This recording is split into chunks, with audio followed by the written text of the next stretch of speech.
Hello students, good afternoon आपको। और next lecture video number 5, JNU B Com first year financial accounts.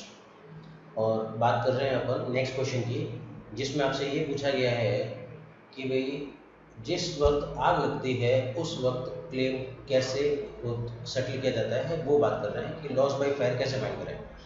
Stock का जो नुकसान हुआ है उसका क्लेम कैसे फाइंड करें, कैसे लगाएं। तो देखिए आप कैसे करना। आप मेरी बात सुने, एक्सप्लेनेशन में बताना चाह रहा हूँ कि आपका ये अकाउंटिंग पीरियड है, ये जनवरी है, ये दिसंबर है। मैं एज्यूम कर रहा हूँ कि भाई अकाउंटिंग पीरियड जन टू दिसंबर है। हमेशा अपन स्टॉक का वैल्यूएशन जो है वो एंड ऑफ अकाउंटिंग पीरियड करते हैं। अच्छा, मैं end of accounting period stock का वैल्यूएशन क्यों करता हूँ? क्योंकि मुझे पता है कि यहाँ का जो स्टॉक मैं कैलकुलेट करूँगा उसको मैं ट्रेडिंग अकाउंट के क्रेडिट साइड में शो करूँगा और बैलेंस शीट के एसेट साइड में क्लोजिंग स्टॉक भी शो होएगा। तो दो जगह शो होएगा। अगर मैं ट्रेडिंग के क्रेडिट साइड में शो करूँगा तो मैं gross profit, net profit calculate कर पाऊँगा। इसलिए मुझे ज़रूरी है कि मैं दिसंबर में स्टॉक का वैल्यूएशन करूँ। लेकिन हर दिन जब मैं बिजनेस से घर पे जाऊँगा तो स्टॉक का वैल्यूएशन नहीं करता। तो होता ये है कि जनवरी से सपोज मान लेते हैं आपने अकाउंटिंग शुरू हुआ और टाइम बीत रहा है बेटा, और खुशियाँ ही खुशियाँ हैं, चल रही है ज़िंदगी में खूब खुशियाँ। और एक दिन जो है वो आग लग जाती है। एक दिन वो क्या लग जाती है? आग लग जाती है। तो आग लग जाती है यहाँ पे। तो इस कंडीशन में आप दूर खड़े खड़े देख रहे हो और आपकी आंखों से आंसू निकल रहे हैं। आपकी आंखों से क्या निकल रहे हैं? आंसू निकल रहे हैं। लेकिन साथ में एक हल्की सी मुस्कान है। ये मुस्कान इस वजह से है बच्चों लोगों कि आप लोगों को ये पता है कि ये गुड्स जो है, जो जल रहा है, वो इंश्योर्ड है। वो गुड्स कौन सा है? इंश्योर्ड है। तो इस कंडीशन में एक हल्की सी मुस्कान आपके चेहरे पर रहेगी कि हाँ भाई इसका क्लेम मिल जाएगा। लेकिन ऐसा नहीं है। इंश्योरेंस कंपनी आप लोगों से आके पूछेगी कि कितने रुपए का स्टॉक जला है। तो अब तो आप चौंक हो गए। आपको लगा कि इंश्योरेंस कंपनी सब कुछ बता देगी, इतने रुपए का क्लेम, इतना स्टॉक जला, इतना क्लेम एक्सेप्ट होएगा। लेकिन ऐसा नहीं है। इस कंडीशन में आप लोगों को यहाँ पे अमाउंट बताना पड़ेगा कि कितने रुपए का स्टॉक जला है। यही है claim against loss by fire. कैसे करें? तो आप करना कुछ नहीं है, इसके लिए बड़ा स्टेप नहीं, कुछ भी नहीं है। इसके लिए कैलकुलेट करने के लिए एक सिंपल सा कैलकुलेशन है। आप क्या बना देंगे, आपके पास में कुछ डाटाबेस अवेलेबल रहेंगे और आप बना देंगे एक memorandum trading account. Memorandum trading account बना देंगे अपन लोग, और वो बनाएंगे from beginning of accounting period to date of fire. Date of fire. तो यहाँ से अपन यहाँ तक बना देंगे beginning of accounting period to date of fire. और यहाँ अपन लिख देते हैं, देखो आपके पास में क्या क्या इन्फॉर्मेशन रहेगी। आपके पास में यहाँ का ओपनिंग स्टॉक गिवन रहेगा क्वेश्चन में, तो आप यहाँ पे ओपनिंग स्टॉक लिख देना। इसके बाद में आप यहाँ लिख देना परचेज लेस परचेज रिटर्न। तो ओपनिंग स्टॉक क्वेश्चन में गिवन था, परचेज गिवन था। परचेज कहाँ से कहाँ तक बताऊँ आप लोगों को? परचेज गिवन होगा from beginning of accounting period to date of fire तक का आपको परचेज गिवन होगा। तो आप परचेज लिख देना, उसमें से परचेज रिटर्न लेस करनी है। तो अगर दे रखी हो क्वेश्चन में तो आप लेस कर देंगे। आप क्रेडिट साइड में लिख देंगे by sales less sales return. Again आपकी जो सेल्स रहेगी वो भी वही रहेगी, from beginning of accounting period to date of fire तक का सेल्स लिख देंगे। इसके बाद में क्वेश्चन में अगर आपके पास में डायरेक्ट एक्सपेंसेस गिवन हो तो वो डायरेक्ट एक्सपेंसेस भी लिख देंगे। और आपके पास में साथ ही साथ में एक ग्रॉस प्रॉफिट दे नहीं रखा होता है, ग्रॉस प्रॉफिट की रेट गिवन होती है परसेंटेज की टर्म में। तो ग्रॉस प्रॉफिट की रेट गिवन है क्वेश्चन में परसेंटेज की टर्म में। मान लेते हैं कि क्वेश्चन में गिवन है भाई 10% गिवन है ऑन सेल्स। तो आपके पास में जो क्वेश्चन में सेल्स गिवन दे रखी है उसका 10% कैलकुलेट करने के, मान लेते हैं कि भाई यहाँ पे 5 लाख रुपीज़ गिवन है। आप 5 लाख रुपीज़ का 10% निकाल लो और 50,000 रुपीज़ जीपी लिख दो। तो आपके पास में ऑलमोस्ट सारी इन्फॉर्मेशन अरेंज हो चुकी है इस मेमोरेंडम ट्रेडिंग अकाउंट में। आप डेबिट साइड को ऐड करना।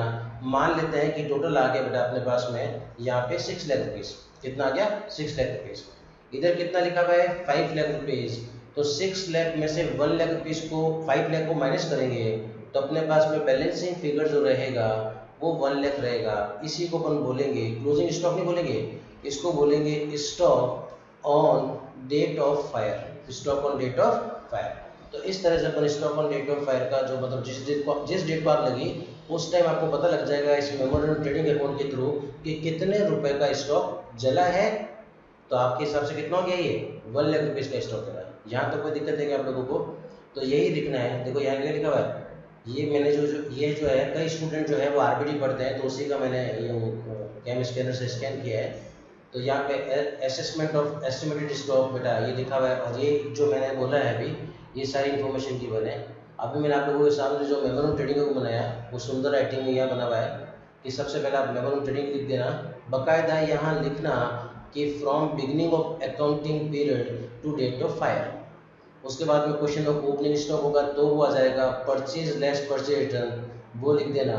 याद रखें कि परचेज हो चाहे सेल्स हो चाहे वेजेज हो चाहे मैन्युफैक्चरिंग एक्सपेंसेस हो, ये कहाँ से कहाँ तक का है, from beginning of accounting period to date of fire तक का।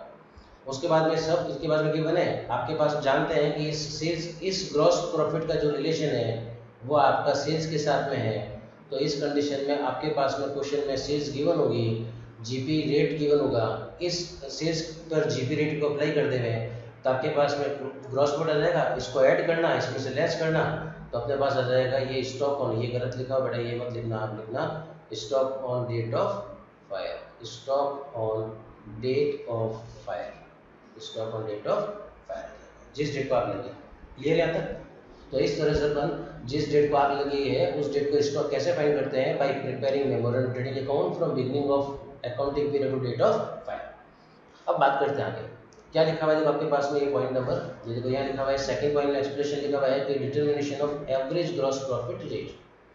अब होता क्या है कि एवरेज ग्रॉस प्रॉफिट रेट का मतलब होता है कि आपके पास में क्वेश्चन है 3-4 सालों का अगर ग्रॉस प्रॉफिट रेट दे रखा हो, भाई ऐसा है कि मैंने 3 साल पहले 9% ग्रॉस प्रॉफिट कमाया था, फिर उसके बाद में मैंने 10% जीपी कमाया था, इसके बाद मैंने 11% कमाया था। अगर क्वेश्चन में 3 तरह के जीपी रेट दे रखे हो तो तीनों जीपी रेट को ऐड कर देंगे, डिवाइड बाई 3 कर देंगे, तो आपके पास में एवरेज ग्रॉस प्रॉफिट रेट कितना जाएगा, 10%। इस तरह से आप ग्रॉस प्रॉफिट रेट फाइंड कर देंगे।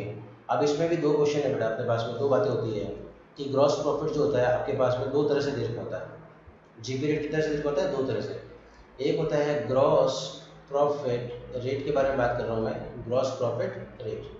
तो जीपी रेट आपको क्वेश्चन में 2 तरह से दे रखा होता है, एक जीपी रेट ऑन कॉस्ट, एक ऑन सेल्स। तो अगर आपके पास में क्वेश्चन में ये दे रखा हो कि 5 लाख रुपीज आपका सेल्स है और जीपी रेट जो दे रखा है वो दे रखा है 10% ऑन सेल्स, 10% ऑन सेल्स, तो ये क्वेश्चन आसान है। आपके पास में क्वेश्चन में सेल्स गिवन है, उस पर सीधा आप 10% अप्लाई करें और आपके पास में कितना जाएगा 50,000, तो आप कह सकते हो कि भाई ग्रॉस प्रॉफिट 50,000 रुपीज़ है। लेकिन ये वाला क्वेश्चन में थोड़ा सा ऐसा है कि आपको दे रखा है मान लो 10% ऑन कॉस्ट, और क्वेश्चन में आपको सेल्स जो गिवन है वो 5 लाख रुपीज़ गिवन है। आपको सेल्स कितना गिवन है, 5 लाख गिवन है। तो आप मुझे बताओ कि ये बोल रहा है जीपी जो है वो है 10% ऑन कॉस्ट, तो मेरे पास तो कॉस्ट है ही नहीं, तो कुछ नहीं करना है। इस कंडीशन में आप S = C+P लिख दे रहे हैं। कॉस्ट में अगर प्रॉफिट को जोड़ेंगे अपन तो आपके पास में क्या आ जाएगा, सेल्स। तो क्या करना, 10% ऑन क्या बोला है, कॉस्ट, तो आप कॉस्ट को 100 एज्यूम कर ले गए, परसेंटेज में मैक्सिमम कितना होता है 100, ये कर देंगे अपन 10, तो ये कितना हो गया 110। Basically what we want to calculate is gross profit. तो आपके पास में जो ये 5 लाख रुपीज़ है वो किसके बराबर है बताओ, ये सेल्स है, ये भी 110 सेल्स है, तो ये लिख दो अपॉन में और इनटू कर दो 10, तो आपके पास में आंसर आ जाएगा, वो आ जाएगा ग्रॉस प्रॉफिट। तो इस तरह से अपन ट्रेडिंग अकाउंट ये जो बनाया है अपन ने यहाँ लिखने के लिए काम आ जाएगा ग्रॉस प्रॉफिट। अगर इस बेसिस पे बोला है तो भी अपन यहाँ लिख सकते हैं, इस बेसिस पे बोला है तो भी अपन कैलकुलेट करके लिख देंगे।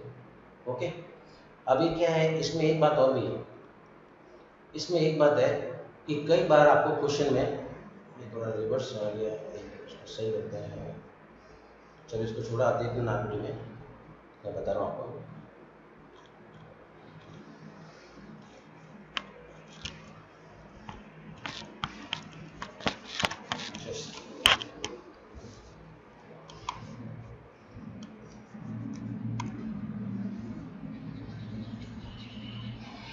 तो जीपी रेट आपने देख लिया बेटा, जीपी रेट के बारे में एक बात और सुनना ही पड़ेगी मुझे आप लोगों को, जो भी बहुत इंपॉर्टेंट है, वो मैं सिखा रहा हूँ। थोड़ा सा इरेज कर दूँ इन चीज़ों को ताकि आप आराम से समझ पाएँ। हाँ,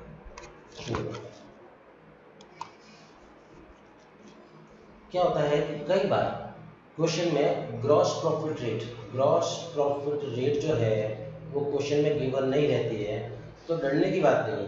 देखो जीपी रेट तो चाहिए अपन को, क्योंकि करंट ईयर में अपन को ग्रॉस प्रॉफिट रेट होगी तभी तो अपन जीपी निकाल पाएंगे। तो अगर नहीं गिवन होगा तो जैसे मान लेते हैं कि भाई ये 2010 है या 20 मान लेते हैं, ये खुशियाँ और फिर क्या हो गई, आग लग गई है। तो आपके पास में 2020 मार्क लगी है, तो क्वेश्चन में क्या रहेगा कि आपके पास में प्रीवियस ईयर का 2019 का पूरा डाटा होगा। आपके पास में यहाँ का ओपनिंग स्टॉक होगा, यहाँ का क्लोजिंग स्टॉक होगा, पूरे साल का आपको परचेज भी गिवन होगा, पूरे साल का आपको सेल्स भी गिवन होगा। तो इस तरह से आपके पास सब कुछ चीज़ें गिवन होगी। तो आप लोग क्या करें, इस बेसिस पे एक ट्रेडिंग अकाउंट बना देंगे। सेम ऐसे ही वो ट्रेडिंग अकाउंट पूरे साल का बनेगा और ट्रेडिंग से अपन ग्रॉस प्रॉफिट निकाल देंगे, क्रेडिट माइनस डेबिट। ये क्रेडिट में से डेबिट को माइनस करेंगे तो अपने पास क्या जाएगा, ग्रॉस प्रॉफिट। और फिर अपन ग्रॉस प्रॉफिट रेट का एक फॉर्मूला लगा देंगे, ग्रॉस प्रॉफिट रेट का फॉर्मूला लगा देंगे। फॉर्मूला आप जानते हैं, gross profit upon net sales into क्या कर देंगे 100। तो इस तरह से अपना जीपी रेट आ जाएगा। तो कितनी बात होगी जीपी रेट के बारे में। जीपी रेट क्वेश्चन में नहीं दे रखा हो तो प्रीवियस ईयर का ट्रेडिंग अकाउंट बनाएंगे, अपन कैलकुलेट कर लेंगे। अगर जीपी रेट दे रखी होगी हो तो चेक करें कि ये ग्रॉस प्रॉफिट ऑन सेल्स है या ऑन कॉस्ट है, उस अकॉर्डिंग क्वेश्चन को सॉल्व किया जाएगा। और बेसिकली थीम इज कि अगर आपको लॉस बाय फायर कैलकुलेट करना है तो अपन मेमोरेंडम ट्रेडिंग अकाउंट बनाएंगे।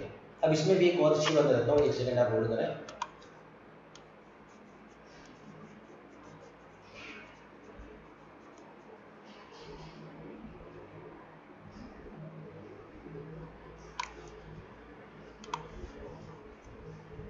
ठीक है साहब, अब इसमें एक बात है कि मान लेते हैं कि मेरे पास में दो प्रोडक्ट है, एक का प्रोडक्ट का कॉस्ट 1 लाख रुपए है और दूसरे का भी 1 लाख रुपये है, दोनों सेम है। इसका नाम है, प्रोडक्ट का नाम Z।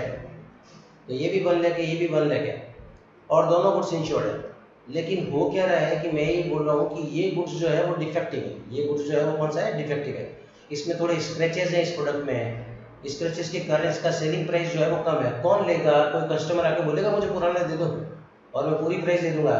तो आप लोगों को पता है कि चूंकि इसमें स्क्रैचेस ज़्यादा हैं, थोड़ा डैमेज्ड आर्टिकल है, तो इसका आपने प्राइस डिसाइड किया 80,000 रुपीज़। कितना डिसाइड किया, 80,000 रुपीज़, और आग लग गई।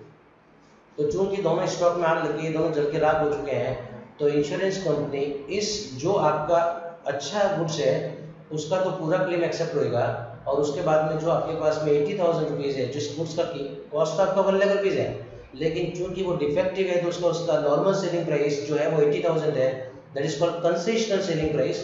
तो 80,000, तो कुल मिला के 1 लाख रुपीज़ प्लस 80,000 रुपीज़ का क्लेम एक्सेप्ट किया जाएगा। अब आप ये मत सोचना कि हम तो झूठ बोल देंगे कि नहीं दोनों सही थे, ये अकाउंट्स में नहीं सीखा जाता है। वो प्रैक्टिकल लाइफ में आने के बाद आप क्या करते हैं, उससे इसको अकाउंट से कोई मतलब नहीं है। पर प्रैक्टिकल में होता है कि जो गुड्स अच्छा है उसका पूरा क्लेम मिलता है, और उसके बाद में जो गुड्स थोड़ा सा डिफेक्टिव है उसका क्लेम प्रोपोर्शनेटली जो है वो कम हो जाता है, ठीक है, जितना उसका सेलिंग प्राइस है। ठीक है बेटा, अभी नेक्स्ट लास्ट है एक पॉइंट, इसमें लिखना पड़ता है आपको, इसी टॉपिक में लिखना पड़ता है। जब थ्योरी पढ़ेगा वो समझ आ जाएगा, जो बोल रहा हूँ वो लिखा हुआ मिलेगा आपको तो अच्छा लगेगा आपको। अभी नेक्स्ट पॉइंट है आपके पास में एवरेज क्लॉज। एवरेज क्लॉज, ये एवरेज क्लॉज क्या होता है। एवरेज क्लॉज का मतलब हो गया प्रोपोर्शनेट क्लेम का एक्सेप्ट होना। प्रोपोर्शनेट क्लेम का एक्सेप्टेंस का मतलब समझे कि आपके बिजनेस का ये गोडाउन है बेटा, और यहाँ पे आपका 1 लाख रुपीज़ का स्टॉक रहता है ऑन एन एवरेज, कभी कम कभी ज़्यादा। तो इस कंडीशन में ऑन एन एवरेज आपका स्टॉक जो रहता है वो 1 लाख रहता है, ठीक है भाई। अभी आपने कहा कि चलो हम इसका क्या करवाते हैं, इंश्योरेंस करवाते हैं, कल को आग लग जाए तो, क्योंकि साथ में इधर क्या है, एक बिजली का पोल आया हुआ है, देखो तार अपने आ रहा है, अंदर आ रहा है, लाइट तो चाहिए। तो आपने क्या हुआ, इंश्योरेंस कंपनी के पास में गए और बोला कि सर इंश्योरेंस कर दीजिए। तो इंश्योरेंस कंपनी का लाओ साहब, इसके लिए फ्री में नहीं होगा, आपको प्रीमियम देना पड़ेगा। 1 लाख रुपीज़ के गुड्स के लिए आपको 10,000 रुपीज़ पर एनम जो है वो प्रीमियम देना पड़ेगा। आपने बोला ठीक है ले लो, कोई दिक्कत नहीं है, जो प्रीमियम है आपकी फॉर्मेलिटीज़ है वो तो करनी पड़ेगी। तो आपने पहले साल 10,000 रुपीज़ प्रीमियम दिया, अब आप काफ़ी खुश हो, और सबसे बड़ी बात आपको लगता है कि आग लगेगी तो फ़ायदा हो जाएगा, कुछ भी मतलब नुकसान नहीं होगा। लेकिन पूरे साल आग नहीं लगी, तो पूरे साल आग नहीं लगी तो इसका मतलब आपको दुख हुआ कि यार आग ही नहीं लगी और 10,000 रुपीज़ अपना चला गया। सेकेंड ईयर फिर आपने सेफर साइड, अपन हर गाड़ी का इंश्योरेंस करवाते हैं, कभी गाड़ी घूमती नहीं है। अभी सेकंड है कि फिर आपने 1 लाख रुपीज़ का इंश्योरेंस, 1 लाख रुपीज़ के गुड्स का इंश्योरेंस कराया और 10,000 रुपीज़ प्रीमियम आया पर रन के हिसाब से, फिर आग नहीं लगी और आपको फिर नुकसान हो गया, अब आपको थोड़ा सा दुख हो रहा है। तो थर्ड ईयर जब आप गए तो आपने चालाकी करी, आपने बोला इंश्योरेंस कंपनी को कि सर हमारा स्टॉक भले ही 1 लाख रहता है, लेकिन हम जो है ये मान के करो इंश्योरेंस कि हमारा गुड्स जो है वो 50,000 रुपये के गोदाम है। तो इंश्योरेंस कंपनी ने कहा कि फिर आपका प्रीमियम जो है वो 5,000 रुपये आएगा इस हिसाब से। तो आपके चेहरे पर खुशी आ गई कि वाह वाह मज़ा आ गया, आग लगती नहीं है और 5,000 रुपये प्रीमियम देना पड़ा। तो 5,000 रुपीज़ प्रीमियम दे दिया। और सबसे बड़ी बात है प्रीमियम देने के बाद में जब आप आए तो 3 मंथ्स के बाद ही यहाँ शॉर्ट सर्किट हो गया। देखो शॉर्ट सर्किट दिख रहा है आपको, देखो है ना, चिंगारी निकली और आग लग गई। अभी क्या है कि हवा ऐसे चल रही थी, हवा ऐसे चल रही थी, हवा तेज़ थी, तेज़ हवाओं के कारण ये आग ऐसे लगी ऐसे, और क्या हुआ आधे गोदाम में आग लगी। बाकी भी फायर ब्रिगेड वाले आ गए, उन्होंने आग बुझा दी। तो इत्तेफाक से हुआ क्या कि 50,000 रुपये का ही स्टॉक जला। अब तो आपको खुशी का ठिकाने नहीं रहा। सुबह सुबह आप तैयार होकर बैठ गए और इंश्योरेंस कंपनी के पास में टाई वाई लगा के बेटा अपन पहुंच गए कि लो भाई अभी फटाफट टाई वाई लगा के आए हैं, हम सेट लोग हैं, हमारा क्लेम क्या करो एक्सेप्ट कर दो, हमारा क्लेम क्या कर दो, एक आँखें बना दो, हमारा क्लेम एक्सेप्ट कर दो। तो इंश्योरेंस पूरा हमारा देखो वो आप समझा दो कि देखो सर हमारे 50,000 का इंश्योरेंस था, आग की भगवान की दया से 50 की लगी है, तो आप हमारा 50,000 क्लेम दे दो, मुझे चेक, मुझे घर जाना है, लेट हो रहा है। तो इंश्योरेंस कंपनी आपको वही बैठा के बोलेगी कि आप ज़्यादा होशियार मत बनो, चूँकि हम आपका क्लेम जो है वो आपको समझा रही है कि पूरे गोडाउन में जितना स्टॉक था 1 लाख का स्टॉक रहता है, 1 लाख का 50,000 का इंश्योरेंस करवाया। तो वो कह रहा है, इंश्योरेंस कंपनी कह रही है कि पूरे गोडाउन में आपका 50% गुड्स ही क्या था, इंश्योर्ड था। आप कैसे कह सकते हो कि जो गुड्स जला है वो इंश्योर्ड वाला जला है, बाकी वाला जला ही नहीं है। तो इंश्योरेंस कंपनी कहेगी हम ये मान के चलते हैं कि जितना गोदाम में था उसका 50% इंश्योर्ड था, तो क्लेम भी 50% की एक्सेप्ट होगा। तो 50,000 का 50% निकालेगी ये कंपनी और 25,000 रुपये का ही क्लेम एक्सेप्ट करेगी। That is called average close. तो अगर आप समझदारी दिखाते हो कि नहीं हमारा तो गोदाम में ज़्यादा माल रहता है और हम तो कम का इंश्योरेंस करवाते हैं, तो कम ही क्लेम एक्सेप्ट होगा, प्रोपोर्शनेट ही क्लेम होगा। जितना वैल्यूशन हो स्टॉक का उतना ही इंश्योरेंस करवाना चाहिए, अदरवाइज आपका क्लेम कम एक्सेप्ट होगा। मेरे गोदाम मेरा क्या हुआ, जिस वक्त मैंने इंश्योरेंस करवाया था 1 लाख रुपये का, ठीक है, और जिस वक्त मैंने ट्रेडिंग बनाया उसमें मेरा स्टॉक निकला 1.5 लाख रुपये का। तो आप खुद सोचो कि 1,50,000 का स्टॉक निकला और स्टॉक का इंश्योरेंस करवाया का 1 लाख रुपीज़, तो क्या मेरा स्टॉक ज़्यादा था नहीं गोदाम में? तो इस कंडीशन में मेरा प्रोपोर्शनेट क्लेम जो होगा वो कम एक्सेप्ट होएगा। ओके बच्चों, तो इस तरह से पूरा डिस्क्राइब करें। ये क्वेश्चन जब आएगा तो इसमें पूरा थ्योरी लिखना पड़ेगा, 15 मार्क्स से कम नहीं आएगा, 15 मार्क्स का क्वेश्चन आएगा ये, तो पूरा लिख देना। पहले आप मेमोरी ट्रेडिंग अकाउंट के बारे में समझाना, फिर जीपी रेट के बारे में समझाना, फिर एवरेज क्लॉज के बारे में समझाना। इस तरह से आपका पूरा पेपर भर जाएंगे तो आप अच्छा कर पाएंगे। थैंक यू सो मच, आप लोगों ने सुना, थैंक यू।